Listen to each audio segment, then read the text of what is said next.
Hi, and welcome to Decoding AQ, helping you to learn the tools, mindsets, and actions to thrive in an ever-changing world. Hi, and welcome to the next episode of Decoding AQ. With me today, I've got Kevin Eikenberry. He is the Chief Potential Officer. So we're going to find out a bit more about what that means. He's based in Indiana in the United States, and he has been doing what he does, I think, for 3 decades. He's a globally recognized expert on leadership, remote and hybrid work. What a perfect thing to be an expert in right now, and team development. So welcome to the show, Kevin. Ross, it's a pleasure to be with you. And 3 decades it's actually accurate. It's a little longer than that, but that's close enough for our conversation. And he's a best-selling author. A few of his many notable books, I think he's done around 10 so far: The Long Distance Leader, The Long Distance Teammate, From Bud to Boss, and soon to come out, The Flexible Leadership. Depending on when this goes live, it might even be out, because I think it's coming out this year in March 25th, I think. He's also a renowned keynote speaker and a LinkedIn learning instructor. So selfishly, I want to learn how can we improve our results as a remote team and what the future of adaptable and flexible leadership really looks like. So perhaps let's just start off with, is there a project that you're working on right now that is really exciting you, Kevin? Well, you know this, Ross. Writing a book is a project with multiple phases, right? So the phase of writing book is done. The part of the project about marketing book is one of the reasons, I suppose, why I'm here. And then perhaps the most important is the leveraging the ideas in the book to help leaders around the world. And so I would say if we think about the project in that broadest of terms, that's without question the one that's most exciting to me. It's the one that's, I think, has the chance. We are in the business of helping leaders make a bigger positive difference in the world. And I believe this is the best work that I've done to date. And so we're super excited about how it can impact leaders, help leaders be more effective, be more flexible, be more adaptable, and get better results. And, you know, as I'm sure several in our listenership who've gone through that lovely journey of writing and curating and editing books, the process itself, I remember somebody said it's like art, it's never finished, it's just abandoned at some point. And is there something that compelled you to, why another one and why this one? Was there a particular moment, a particular experience that happened for you, Kevin? Yeah. Well, so the why for this one is this book has been percolating for a long time, probably longer than any of the others, really. And it's been percolating for a long time. And the longer I worked to clarify what I really wanted to crystallize, what I really wanted to do, the more I began to feel that the message is one that the world needs. And so it's kind of a combination of things. And I'll be further honest to say that because I felt like it had the chance to be really impactful, I'll just be vulnerable and say that led me to delay longer, because then I felt like I needed to get it right. And anytime you write a book and you're going to put it out in the world, you want it to be good, you want it to be solid, you want it to be, good work. I think I put a higher mark on myself for this, and so it took me longer than I'm used to sort of get down to it. But I'm super excited about where it's at and how it's going to hopefully help folks. And so what's the key insight or the key kind of elements in there of somebody, there's so many books out there, right? And many of them, I got a bookshelf full of them. Some I half read, some I read and do nothing with, some I read and they become my playbook, and I refer them out and I buy them for others. Because it lands with the moment in time for me, the experience I'm living, and I can see a route to how I can apply value from it. So give me who are the ideal person be who's going to pick this up, flexible leadership? What's compelling me to go, that's for me? And then what will I get as a result of it? I think I'll give you three audiences, and then we'll go there. So the subtitle of the book is Navigate Uncertainty and Lead with Confidence. So one is a leader who's really challenged with the uncertainty around them. Leaders, in organizations or markets of massive change, organizations going through mergers and acquisitions, whatever, wherever uncertainty might be hitting people. So I think that's one. I think the second one is just leaders who are really looking for a pretty different take on how to be a more effective leader, and maybe a bit of a counterintuitive take.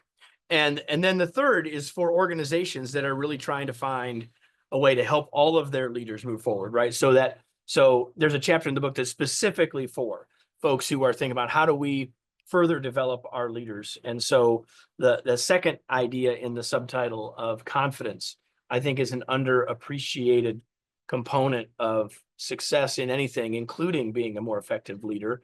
And so those, I think, would be the three audiences. And so what will people take? Well, I think what people will take is, and I really love the way you started, Ross, because you said whether a book takes for you has a lot to do with timing, right? And I agree with you. I feel exactly the same way. So, but I think that there's really two big things around the book as a reader. Number one is that we have people like you and I and a lot of others have spent the last 60 or 70 years trying to figure out how to help leaders get better, right? And we got a lot of really smart people that you and I are both sitting on the shoulders of, standing on the shoulders of, to help do that. And they built all sorts of models and all sorts of things, and they're all excellent until they're not. And one of the things we've done is we've figured out that we should help people see what their styles are, or what it would mean to be this kind of leader or to be that kind of leader. And the problem with all of that, and the intention of all of it is excellent, and all of that is very helpful until it's not. And what I find is it stops being helpful far sooner than we would like to think. And that's because we move from saying, you have these strengths or you have this natural tendency, to saying, this is my identity. And the idea of being a flexible leader is to say, you can't stop at the auto response. You can't stop at what you found most helpful in the past. You can't stop at how you were taught. You have to say, what does the context tell me now about how I need to lead, rather than saying, well, this is the kind of leader I am. And the styles get in our way because they become labels and identities. And so that's the first. We have to get that big idea for people to say, okay, Kevin, I can walk alongside you to do something different. And then the second thing is, it's all about this idea that it's the context that matters. And once we understand, I've started to say this, and I wasn't smart enough, Ross, to have this in the book, but I've started to say, like, when someone asks you a question, wants your advice, and you either say or you think it depends, you've stopped yourself from just doing well, here's my advice. It depends means, well, it depends on the context. And so the idea behind flexible leadership is to stop ourselves long enough to think about what it depends on. And there's a whole piece of the book about sort of how do we make sense of the situation and the context that we're in, and use that to help us decide what our approach should be, right? I've been looking forward to this conversation because you talk about adaptability and I'm talking about flexibility. So there's this piece of, how can I be consistent and yet be flexible? Yeah. Right. And maybe we'll talk more about that. But to me, that gets at part of the idea of what we call flexors, because there are two ends of that spectrum. I can be consistent all the time, or I can be flexible all the time. And that's really the wrong answer. It's not either or, it's both and. Yes, and and the which duality. Direction in that tension should I be leaning toward at any given time? Yeah. And I find it interesting, when we talk about change, about flexibility, about adaptability, for what, to what, why. And it takes this moment of pause, this pause to reassess, to be then intentional and conscious of the choices. And like you said, what is the context? What are the variables? And then what are the consistencies? So I might consistently apply a mental model, certain principles, certain values, but how they show up in the world might be different. Or I might find that my values are no longer valuable because I get some new information. I learn some new stuff. I see things I couldn't see before. And it made me think when you talk the second part about confidence, and it hit a chord with me about something that Dan Sullivan, my coach, talks about these 4 C's in growth.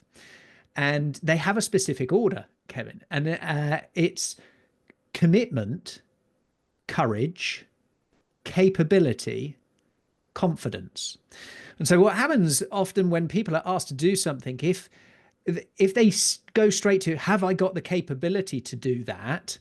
I'm likely to be confident, therefore I'll do it. If I haven't got the capability, I'm likely not to have the confidence, but if I commit to it, I'm going to need courage. That's where growth and new things come from. So I'm interested in this almost oxymoron duality of uncertainty and confidence in your book. So tell me a little bit more about that, of how can and the value of confidence in a realm of uncertainty where I might have pegged confidence to something different in the past, maybe, than what I should be looking at driving my confidence in the future. Well, so first of all, we need to probably reframe uncertainty, right? To think that somehow we're going to get rid of it, right? That's not likely to happen. The IMF has a global uncertainty index they've had forever, and it's like skyrocketed in terms of what people how they measure the level of uncertainty that we face.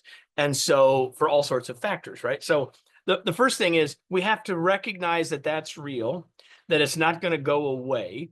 And then we have to say, how do we make sense of it?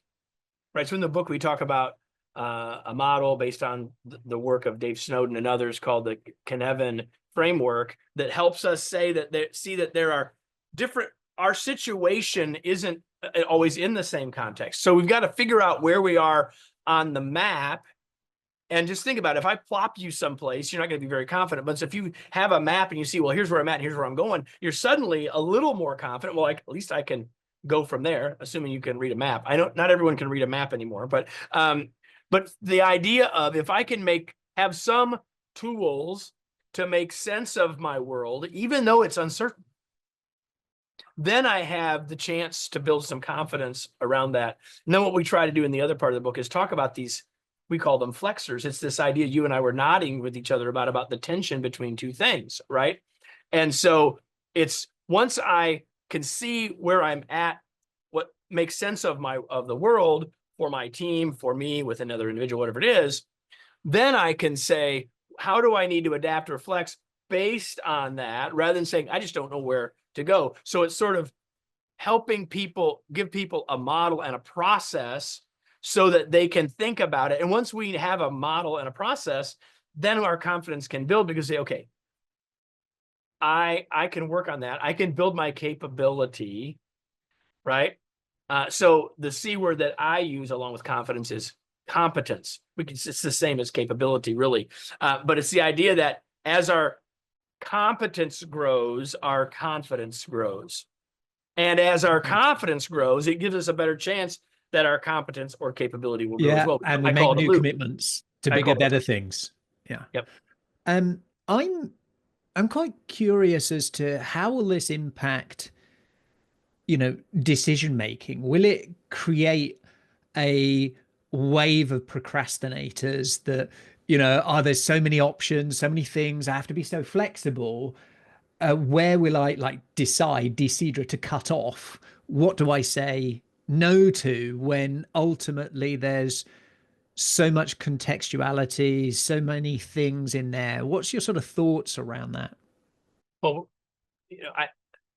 we're talking at some level about prioritizing, prioritization. And so I think we talked earlier about what are the things that are are we rooted in? If you think about like a tree, what are we rooted in? We're rooted in our principles, rooted, I think, in our values and those sorts of things. And so it's from those things, from our mission, and it's from those things that our priorities should be spawned, right? So if you got a tree, that's what roots us, and that allows the tree to last for the long haul. But the tree has to be flexible, or it's going to go over in the first, in the first heavy storm. So priorities can shift. We might need to adapt our priorities, but they should all be rooted in those most important things of our why, of our mission, of our values, of our principles. And so if we keep that in mind, then I think we got a much better chance to manage that better. And we've got some big challenges ahead, right? In terms of this uncertainty showing up in a variety of ways. You mentioned about market context or about inside context. It could be teams, restructure, mergers, acquisitions, whatever it might be. It could be new skills required. AI at the moment, upskilling in there could be a variety of things. And I do actually want to touch on a couple of things that have been going on in our landscape outside of the traditional conversations I have of inside work in terms of some of the politics, some of the polarization, and how that is now impacting how some of the big companies are behaving. And I wonder if you'd play with me a little bit to try and figure out, what can we learn from this for flexible leadership going forwards? And I don't know if have you seen the video that has been released by Mark Zuckerberg of Facebook? It almost looks like a ransom video of him speaking of what they're shifting and what they're changing. Have you seen it do the rounds? I've read about it, and I know Okay. all about it. I don't know Okay. that I've actually watched it Watched all. it. But anyway, go ahead. Yeah. So I know what we're talking about. these ideas of shifting of, oh, we're going back to our roots and principles of free speech, etc. We're doing away with fact checkers. We're going to let community notes do the heavy lifting, and a lot of this driven from a lot of people are writing about, and he even mentions Trump several times and around the shift that America's going under and about to go under again in how being maybe too flexible or shifting around. You 1 minute you're standing up in Congress saying one thing, we need fact checkers, and then at a later point you're saying something else. As a leader, a very visible leader that appears to be flexible, and we can go, well done, great, you're understanding the context, you're understanding what's going on, where the things are, and yet you've got another part of society that's saying, hey, this isn't what we expected, what we would want, what we've been led to believe of trust and what's worthwhile in the world. So where can it work and not work in this flexible leadership world? So a couple things. The first thing I would say is that you use the word polarization, right? And I earlier talked about the idea of flexors, that things can be, there's a tension between things at each end.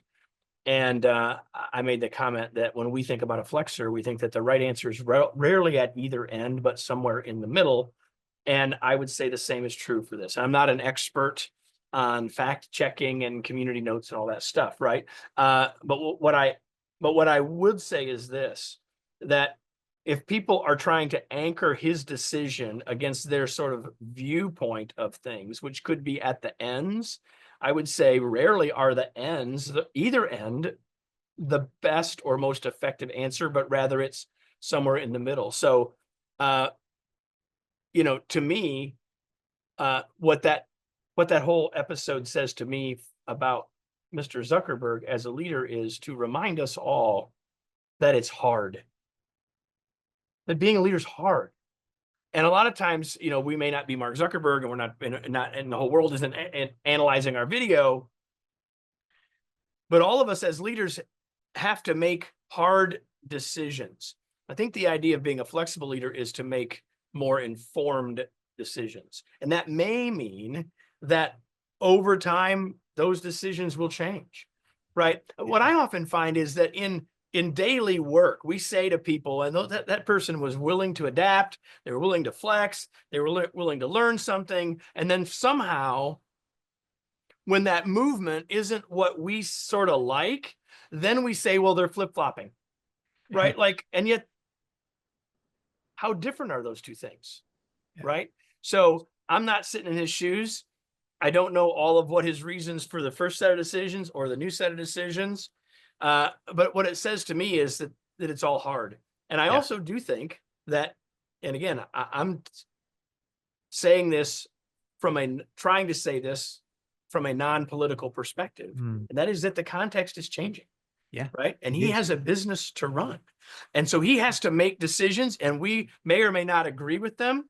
And I would say that he's taking context, he's trying to make sense of the context and make some decisions. And I really don't think, for me personally, that he is still operating in between the two ends of the spectrum, and he's trying to figure out the best place for he and his business. That's how I would answer the question. And I think that's a person great, that's asked me that. So yeah, it's just been fresh in my mind, and it's made me think a lot about things because, you know, ultimately, what is your mission? What is your purpose if you have a commercial business?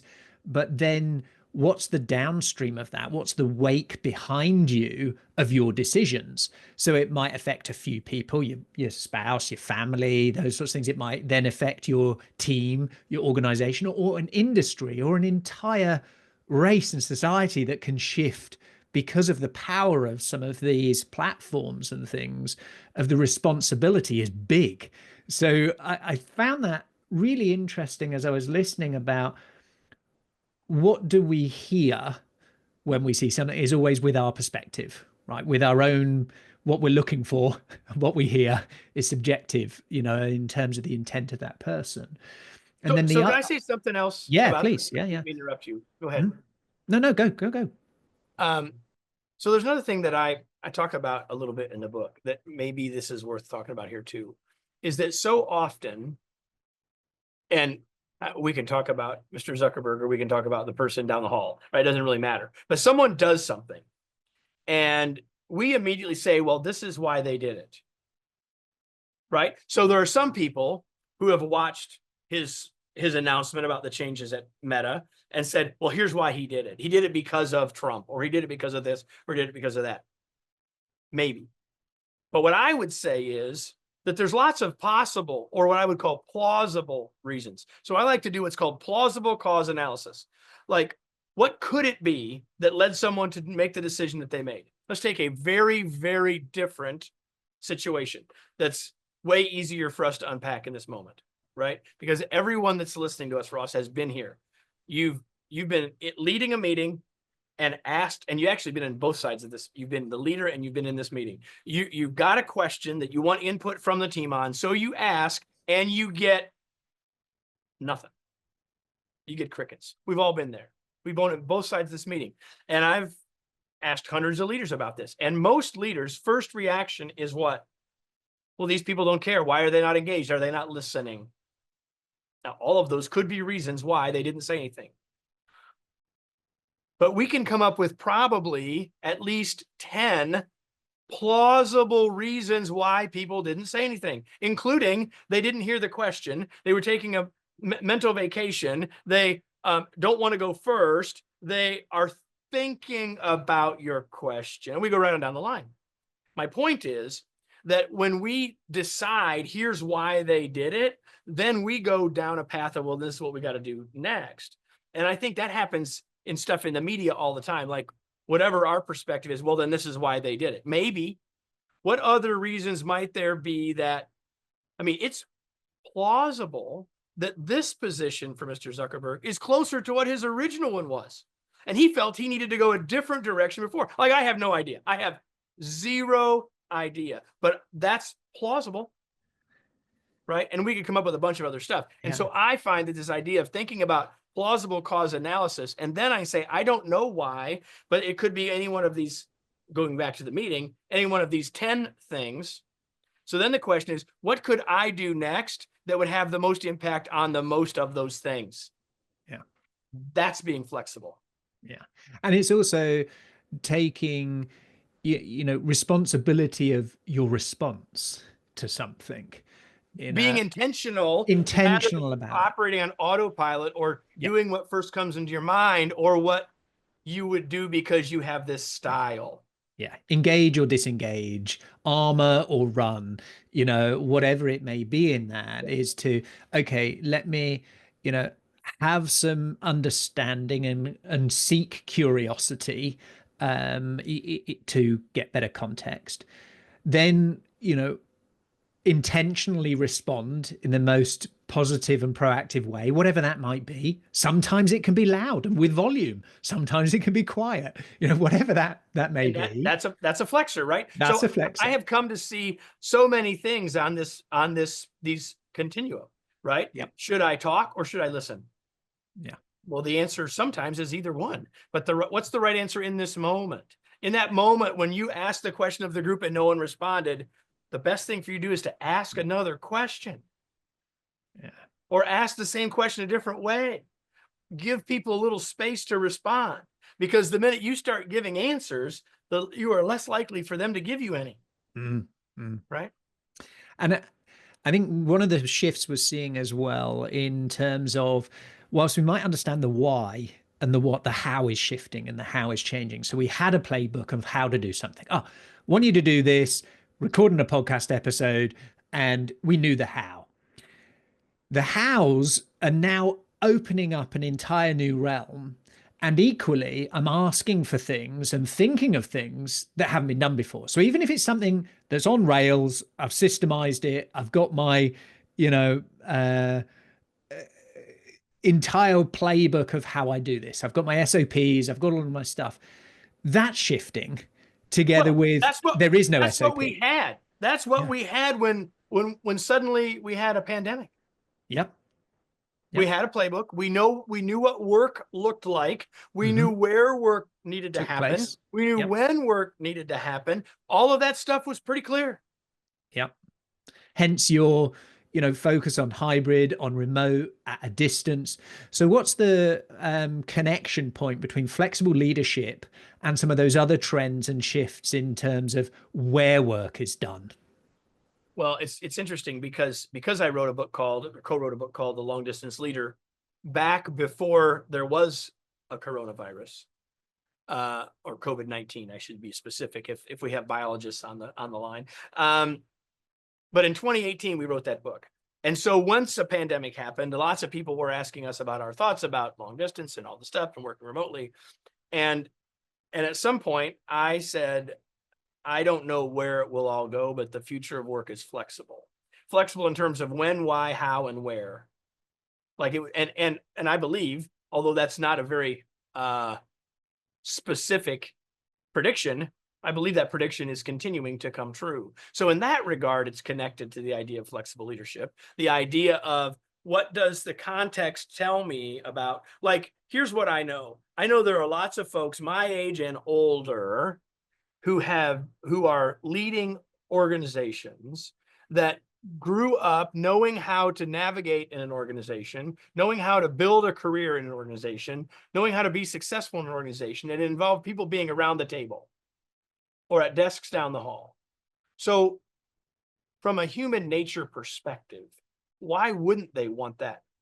Not just for themselves. Some people are saying, well, those senior leaders just want to do what they like. Well, maybe, but part of it is they know how to make it work that way. Why wouldn't they want to go back to that playbook? But a flexible leader has to say, well, the context might be different now. And are the variables, do we need to reconsider the variables? But can we still understand that perspective and that desire and all that and take that, can that still be a part of this decision? I believe 100%. But if that's the only part of the decision, then it's fraught with challenges, which I think we've continued to see as organizations have struggled with all this. The biggest thing about all that, Ross, to me, is that we're living in a time that in 20 years, they're going to write all sorts of case studies about. Yeah. Not just the pandemic, but still, because I could go back 150 years and tell you how the view of society's view of work has changed, right? And about every 80 years, it changes. It takes about 60 years for it to like totally shift over. But instead of having 60 years to totally shift over, we did it in about a month. And now we're living through how to unpack that. But in the past, it was always an evolutionary thing. Now is a situation where 40% of workers suddenly experience something different, and those who didn't know someone who did. So the sociological view of work, the societal view of work has changed in a literal heartbeat. And now we're trying to unpack and figure it out. And the mistake we're trying to make is get too definitive about it too fast. Yeah. And I think one of the challenges is it's not a singular event. It's not like, oh, I've paid you interest on your money today, we're done. It's compounding.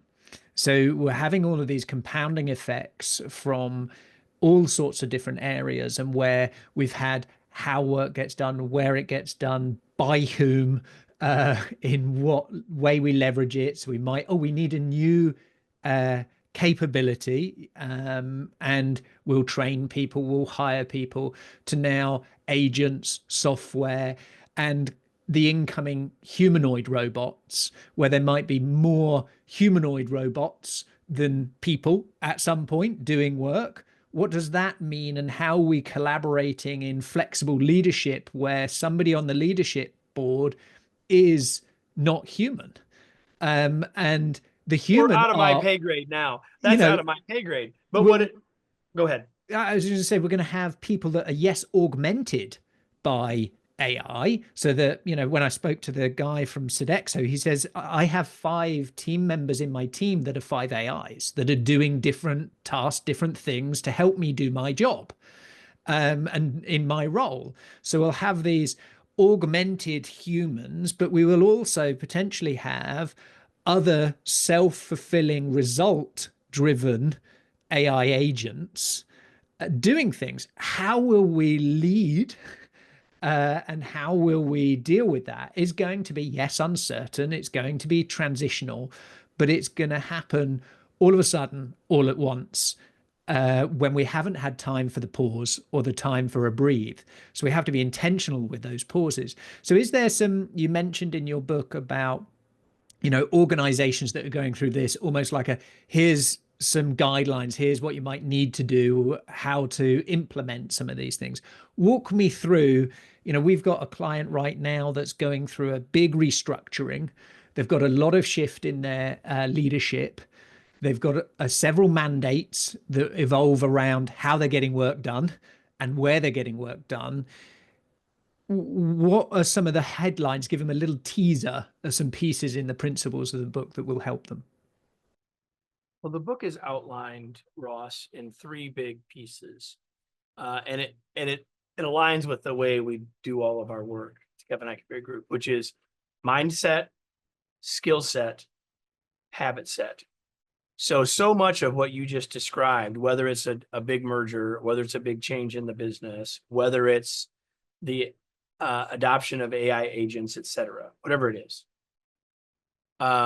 has to start with a different mindset. As I was listening to you unpack this question, I was thinking, well, what's the answer? Well, what I know is the answer is leading the way we've always led is not going to do it. Like, that's what I know for sure, is that to think that in the face of all that change, to think that I can lead the way I led 5 years ago is folly. And I think everyone would say, well, yeah, you're right, Kevin, that's folly. And yet, if we rely on the models and the approaches we've always relied on, however well-intentioned they have been, and even how helpful they've been up until now, to think that that's enough is folly. And so it's mindset, skill set, and whether it's teaching people flexible leadership skills or any leadership skills, we've all been through the process of, we've taught everybody these skills and then no one's using them. So it doesn't matter what the skills are if they don't get applied. So mindset to match the skill set, supported by habit set, right? Turning closing the knowing doing gap, right? To get people to apply the things regularly.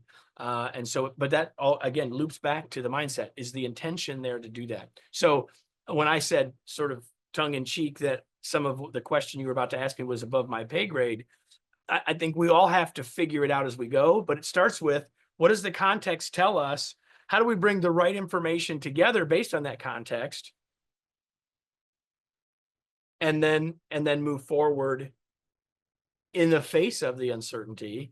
Because if the context is truly complex in the framework that we teach, if it's complex, then we have to know that there's uncertainty. We even know that there are things we don't know. But if we start there and recognize that, okay, what can we do anyway? Given that, what can we still do? Right? And what is not is to find a best practice, because a best practice doesn't exist in that context. Right? And yet, if we're trying to lead based on building best practices, we're trying to act as if we're in a context that we are not in. If that makes sense. It does. And maybe the future best practice is a series of experimental protocol principles than a step-by-step guide. And you will love this, but I would say that they're adaptive practices. Yeah. Right. And where something, the thing is, we have to, and this is what people are doing with return to office. They're trying to create policy. And what we need to be doing is piloting stuff. We should be trying stuff. So I've been saying, think pilot, not policy. And I think that's becoming more and more of a watchword for everything. Well, not for everything, but for many things, right? Yeah. Adaptive And practices. How long, and what's the half-life? Yeah. What's the half-life and shelf life of a policy? And that just being okay with that again can be unnerving, right? Because we want some uncertainty. How am I being measured today? What is my performance based on? And if you move the goalposts, I'm upset. If I move the goalposts, I'm happy, right? And so I think it's really that's why it needs to be we move the goalposts. And so I want to say something to all of our HR friends who are listening, and that is that I believe that all policies, when enacted, should have expiration dates, or at least renewal dates. Yeah. Right? Yeah. Maybe expiration sounds better, but in many cases, we might keep it, but it needs to be reviewed and say, is this still it? Yeah. And those should not be on a 5-year deal either. They should be like on a 2-year deal. Yeah. Right? It's a bit like food, best before, expiry date, you put it in. Do you have the sniff test? Do you do it? Do you go and buy it from the supermarket again? Or do you buy something different? Right? Maybe, the policies and the way we do it. Do I buy it again? Would I, spend the resources and time to buy that policy again? Or do I want to buy new? Oh, look, something new's on the shelf here. It's using some new, new methodology, some new pieces. And that can be exhausting, right? As much as it is exciting, it's all great, all new for some people who thrive in that. For many people that want to come in knowing what I'm doing, how I'm doing it, and who with, we're not in that world anymore. And I don't know that we ever will be.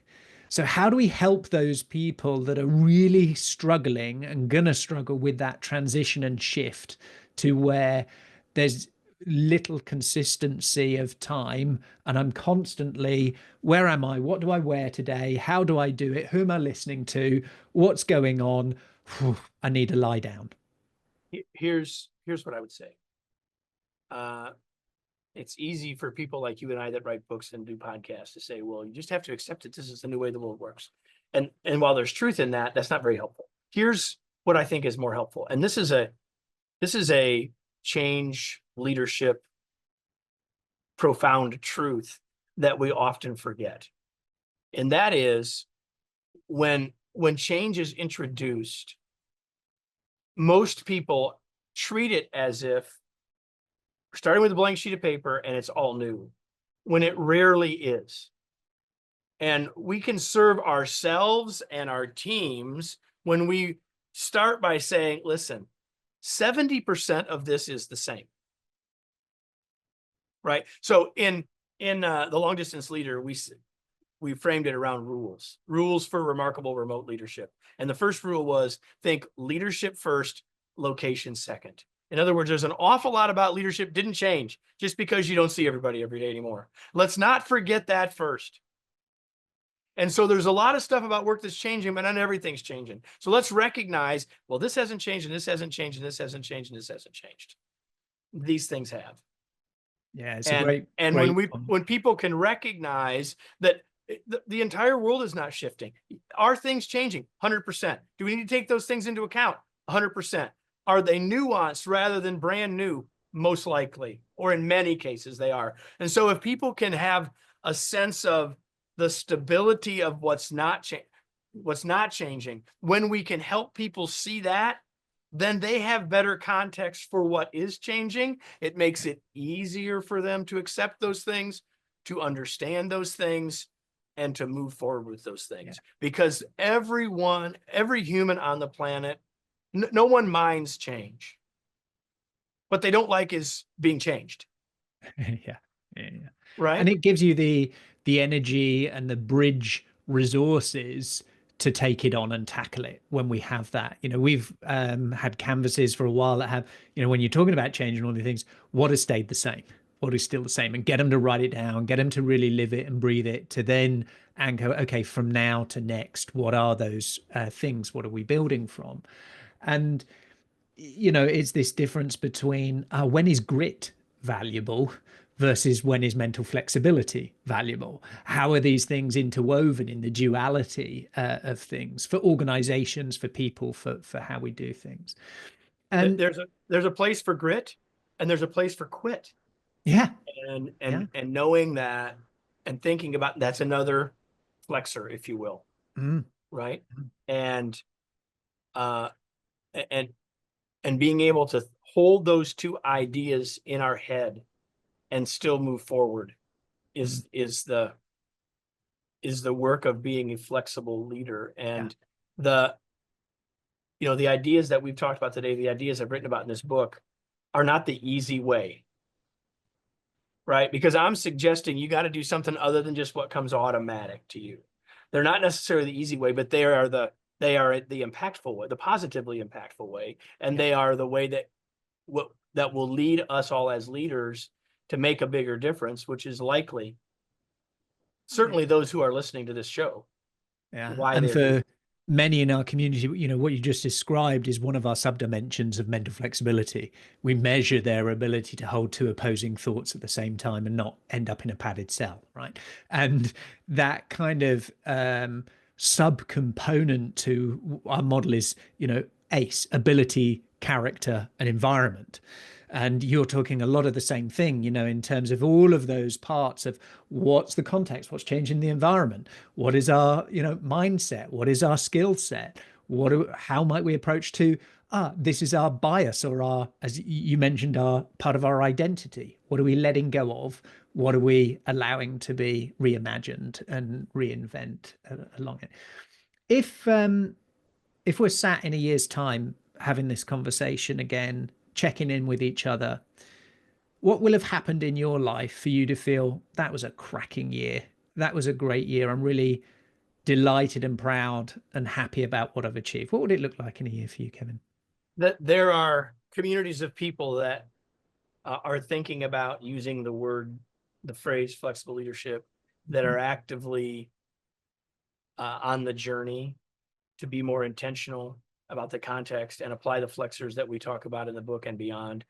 And that they are, in doing that, moving to not only be more flexible and more effective, but also wiser.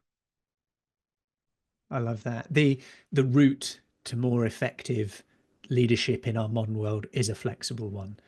I believe that's correct. I believe that very much. And in terms of, you mentioned about the phase of the book that you're in right now of promoting it, getting it out there. If listeners are really interested and curious to know more, Kevin, how do they get in touch? What's the best way to, peek inside your world and look at those things? How do they do that? Sure. If people just want to get a copy of the book, I mean, you all know where you buy your books. And if you can just remember the Flexible Leadership and my name, you'll find it and you can go do that. And of course, we would love it if you did that. But for all of you that have been here, we have a gift that we've created for those listening to this podcast. And if you go to Kevin Eikenberry, I'll spell it in a second, Kevin Eikenberry.com/gift. So it's KEVINEIKENBERRY.com/gift. That will give you all the information about the book and where you can go purchase a copy, and even about buying multiple copies for your organization and the bonuses we're doing there. But the gift is access to our masterclass that I created about leading with confidence and building the confidence of others. So it's a masterclass that we created, virtual course that we created a couple of years ago that we wanted to make available to people just because they've listened. So go to kevineikenberry.com/gift. Yes, you can get all the stuff about the book, but you can get your free masterclass on confidence. Hope you'll do that.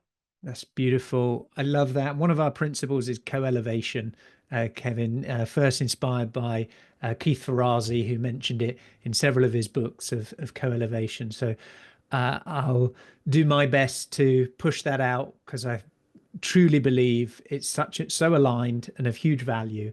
And just before we close out, I have a question that I ask every guest, and it's inspired by the very first guest, which was Dr. Diane Hamilton. She has written several books about curiosity. And the question I've been asking everybody is, when was the last time you did something for the first time, and what was it? Right before, well, I'll just say the first one that comes to my mind. We're recording this on the 13th of January. And so a little less than a month ago, I was with my wife, our 2 adult children, my daughter-in-law and future son-in-law, and we ocean kayaked for the first time. And while we were ocean kayaking for the first time, about 30 days before this is supposed to happen, off of Maui in Hawaii, we saw whales really close. We weren't supposed to be there yet, but we got the chance to see them. We rode out about 2 miles from shore, we were told. Would never have thought we were that far out, or that we could go that far out, or that we wouldn't be sore the next day. But I don't know if that's the last thing, but it's the first thing that came to my mind. Beautiful.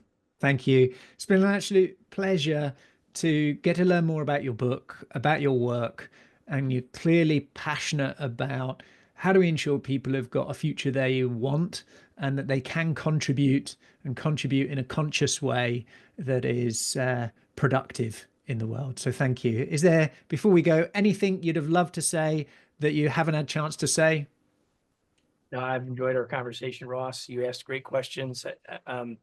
Because I'm on this side of your side of the mic when I do our podcast, the Remarkable Leadership Podcast. When they're over and I feel like I had a great time, I figure it was a good episode, and that's certainly the case for me. I've enjoyed this a great deal, and I appreciate the chance to have been with you. Me too. Been an absolute pleasure. Thanks, Kevin. Do you have the level of adaptability to survive and thrive the rapid changes ahead? Has your resilience got more comeback than a yo-yo? Do you have the ability to unlearn in order to reskill, upskill and break through? Find out today and uncover your adaptability profile and score, your AQ. Visit AQai.io to gain your personalized report across 15 scientifically validated dimensions of adaptability. For a limited time, enter code PODCAST65 for a complimentary AQME assessment. AQai, transforming the way people, teams, and organizations navigate change. Thank you for listening to this episode of Decoding AQ. Please make sure you subscribe on your favorite podcast directory, and we'd love to hear your feedback. Please do leave a review, and be sure to tune in next time for more insights from our amazing guests.